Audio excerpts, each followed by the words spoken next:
Welcome back to Faithfully Ever After. You'll say, I'm Alex. This is Maya. And then you'll say the title. I feel like I gotta leave that in. I'm gonna leave that in. All right. Yeah. That's done. All right. Welcome to Faithfully Ever After.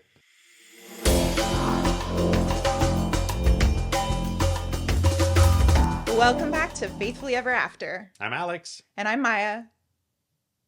and And I- together we stalled. And I'm Stefano. All right. And today's episode is all about faith, far beyond just the Sundays, but bringing faith into your everyday life. Right, the basics though, the basics of faith. Nothing too deep, nothing too complicated, but really because our journey started With the basics. with the basics. Yeah, that's right. Great. So now about those basics. It doesn't mean I can just go to church on Sunday and that's it. No, you need to live it out. So there's some people who think that you don't need to go to church at all because you can just live it in your everyday life. But you need to be living it. Yeah, you can't go to church one Sunday and then be redeemed for the rest of your life. Yeah, because then you also need to take what you're learning and apply it. That's right. Apply it in which way? Let's talk about the application of it all. How do I incorporate this far beyond just Sundays? Yeah, so I think for me, one of the biggest takeaways is to live like Jesus, to live with a love unconditionally, to make serving others and putting others before myself at the forefront of how I live my life. And that contributes into our marriage is putting you first before myself. And, each day thinking to myself, how can I serve you today? Right, 100%. I think I wake up in the morning and my first duty is to serve. And what does that look like? I make coffee for my wife. So, for example, this morning I woke up, I made AJ's lunch, I made coffee for my wife, I made breakfast for everybody, I filled the dishwasher, I cleaned up the kitchen. So that was my You made first. AJ's lunch, you packed his bag. Yeah, packed you his did bag. everything this morning because you knew we'd So that was my intentional serve my family first thing this morning. Yeah. All a part of faith. That's the faith aspect of it, right? Of course. Now, how does that incorporate faith? How does that follow the teachings of Jesus? So in Ephesians 5, it says to love your wife like Jesus loved the church. And that's how it plays into from the faith aspect of it. Yeah, so I think we show our faith through serving each other. And I just think about it, I'm thinking to myself, anybody can serve. So what makes it look different for us from, a Christian standpoint is it's radical love. It goes beyond the natural, beyond the norm. We do that at home in a dozen different ways. And I'm thinking of things like, yesterday I had some things I could have done. And I was like, you needed a ride to a doctor's appointment and the mechanics. You were like, no, it's fine. I'll Uber. And I was like, you know what? My things can wait. So let me serve you that way and be able to do that for you. Right, but there's the other side of it too. I didn't want you to take your time, and I was willing to sacrifice and go around in an Uber. So you didn't have to take time out of your day, because I know how busy you are. So you didn't have to take time out of your day to come. But I wanted And to, drive me, because that's me expressing my love. That's me showing my love, right? So this is a great example on how the two of us put each other first intentionally. Yeah. Yeah. And sometimes even with the kids, there's like, kids are difficult. It's challenging. But there's moments AJ comes home with things like homework and he needs a ride here or there and all these different things and friends. And there's all of that. So it's, How have your kids adapted to faith? that's a good question. Yes. Wow. I think one of the things that stands out to me the most about AJ, I think actually AJ has huge faith. And I remember moments throughout our life where, your back hurts and AJ's like, lay his hand on your back and pray for you and be like, God will heal you. I'm actually always encouraged by AJ's faith and just how much he trusts God to work things out. He is just like, let's pray about it and God will do it over and over again. Yeah, he can quote scripture in the Bible like it's nobody's business. He's far better than I am. So why don't you tell some of the people that are listening to this podcast how you've achieved that? How have you put this into your kids? So church is a big one because it surrounds him with that community. But for the earlier years for AJ, we decided to homeschool because it was important to us to instill those biblical values and those strong biblical convictions. And it just, it really shows in who he is. Right. There's the fruit of the spirit: love, joy, peace, Well, patience, there's a kindness, lot of things that play goodness, into it. faithfulness. Yeah. Yeah, there's a So lot of things that played into this, right? He was always, Bible school basically on Sunday yeah. school with Hold on. Let's pastors. talk about that. What is Bible school, and what do you mean? So for North City Church, a church that we attend, we have programs that are specifically tailored to different stages of life. So AJ has been going through each and every single one of them, starting from kids, from little kids actually, and from little kids you graduate into kids, then you graduate into youth, then you graduate into young adults, which takes every stage of life and it walks them through the church. Yeah, so that happens on a Sunday morning. Not a lot of other churches work this way, but he actually has, during our church, adult church, on a Sunday morning, he goes into his own class and learns things in a way that is more applicable to him, things that as a child he would receive more easily or just at his maturity level, right? So there's that, but there's different stages for that. So we have nursery, then we have little kids, we have big kids. But once he graduates little kids, then on Friday nights they have youth. So middle schoolers and high schoolers go, and they are surrounded always with people within their age facing the same things as they go out into the world. So similar struggles, that trying to find out, who are you? Who are you going to be? Are you going to stand firm in your faith, or are you just going to conform to the ways of this world? So it's a great way for him to have been surrounded by that. So that shapes who he is. That is with one child. Yes. Yes. Now, what about the others? Okay. So Emmanuel would have been similar when he was younger. So again, just for maybe somebody joining in for the first time. So Alex had a son before we were married. I had one, and then we have AJ together. So Alex's son is 30 now with 5 kids of his own. Yeah. Emmanuel is 19 and he is working and doing things on his own as well. And then we have AJ who's still in the house. And above and beyond that, we've taken in an international student from the Christian high school down the road. That's a whole different. It's a whole different- I know, we conversation. could have a We'll whole touch. podcast on Yeah, that. no, but we'll touch on Frank because he. Yeah, but he lives with us. He and does he's live with totally us. integrated into our family. And he comes from he's Chinese. He comes from China, where he's had no exposure to Christianity. And he's actually last year made a decision to follow Jesus and was baptized. That's So right. that's pretty cool too. Maya baptized him actually. Yes, I So- did. Wait, was very special. Like, you had to throw that in there. This is okay. So for everyone that's listening, I didn't know nothing about this. This is for another podcast. Surprise. I know this is opening a whole other. But so now with that, because your son is how old? So he's 30. Okay, because he's 30 now with 5 kids.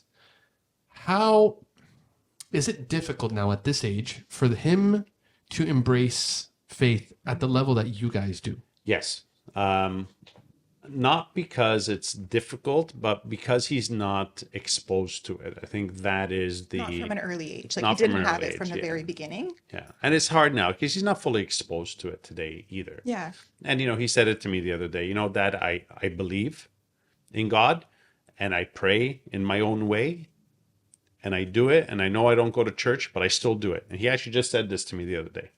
But he has tried going, he's been in and Yes. out of church. Yes, they've also been going through a lot of stuff, and Yes. I don't want to make it sound like it's an excuse because all of us go through things, and we again prioritize the things that are important in life.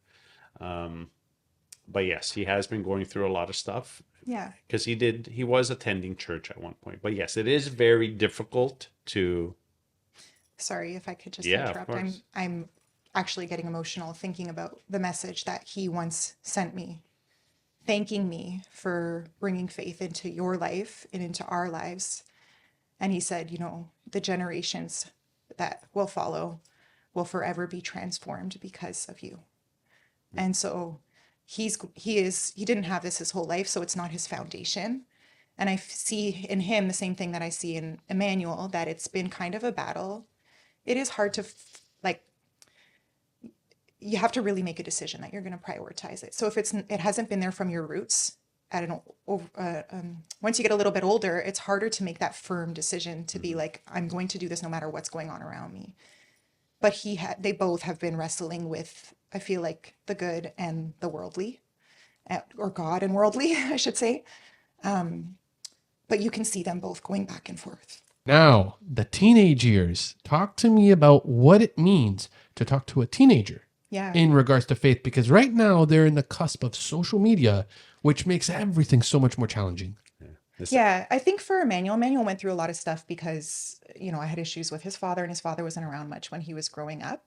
So for Emmanuel, I think he's just felt like, church is this place where all these perfect people go, and I don't fit in. And I think we may think it's that way, but when you take time to meet people in church, you'll learn that everybody has their stuff. Right, but Everybody's walked through things. I've felt that for a Yeah. very long time, that I did not belong, and I felt like I was the outcast, and I felt like nobody spoke with me, and I felt like I didn't belong, and I was that rough. Well, why didn't you talk to Maya about that? I did. no, we I did. would tell her all the time. Yeah. And it was very difficult for me to go to church for a long period of time because I didn't feel like I was loved. Yeah. And I was the pregnant teenager out of wedlock. So imagine how I felt walking into church. Funny enough, that's what God has used to drive my passion to work for the church and to make people feel like I lead our connections team at our church, formerly known as hosting team. And God used that experience of feeling like I didn't belong to stir a passion and a desire in me to help people feel like there's a place for them here. And how do we help you find where you fit? Who do we connect you with? Where do we connect you that's most relevant to your life? So it's actually where I lead now. So it's interesting how God will use something like that, those difficult moments, and then pull purpose out of it. And it's funny because somebody said to me yesterday when he asked about you and your credentials, and he stopped and he said, "How did your wife get into being a pastor at such a young age?" Because he was kind of taken by it.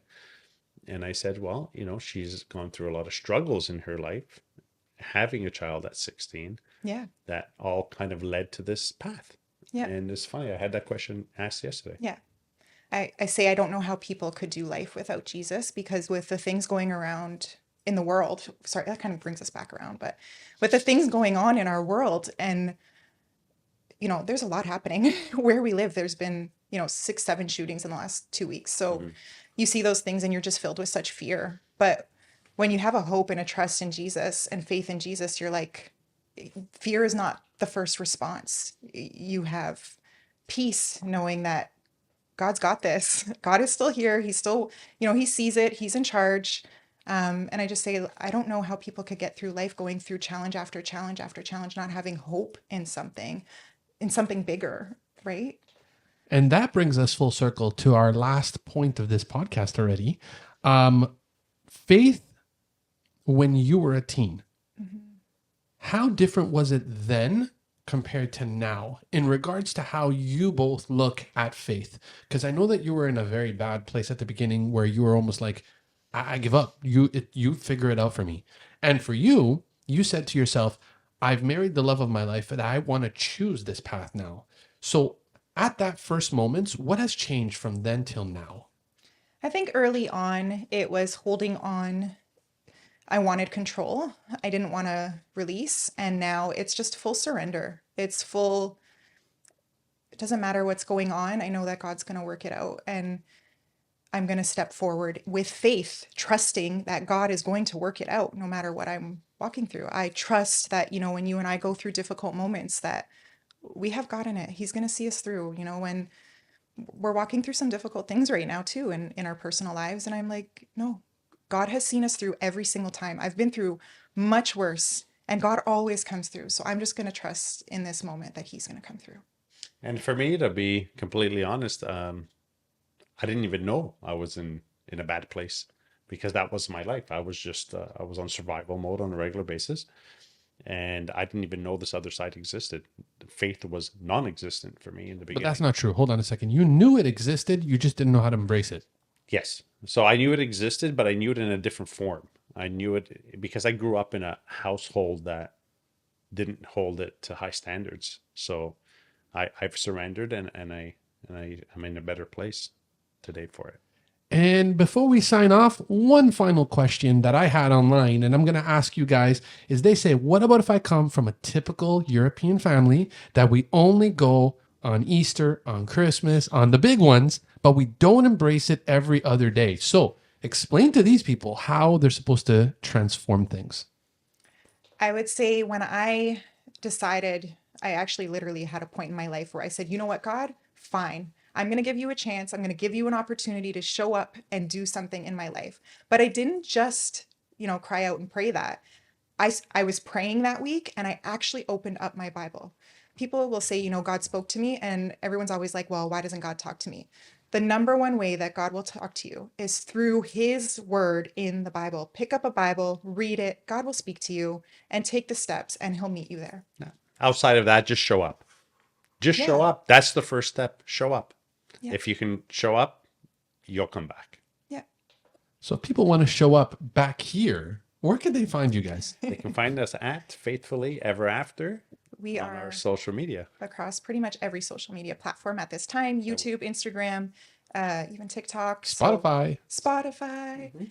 You can check us out anywhere. And we are Rooted in faith, growing in love. faithfully ever after. See you next time. See you next time.